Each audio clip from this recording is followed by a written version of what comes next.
नमस्कार। आज नवरात्राचा तिसरा दिवस आहे।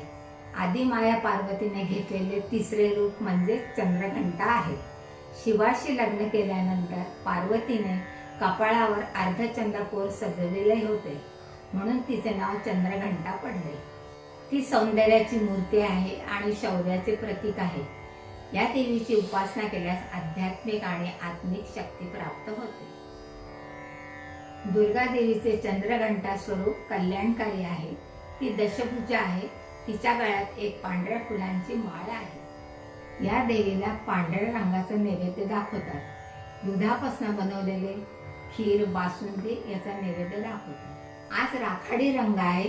राखाडी रंग संतुलित विचारसरणीचे प्रतीक आहे। तो व्यक्तीला साधे राहण्यासाठी प्रेरित करतो। आज देवीला निळी, गोकर्णे किंवा कृष्ण कमळाच्या फुलांची माळ बांधली जाते। आजचा मंत्र आहे, या देवी सर्वभूतेषु मा चंद्रघंटा रूपेण संस्थिता नमस्तस्यै नमस्तस्यै नमस्तस्यै नमो नमः।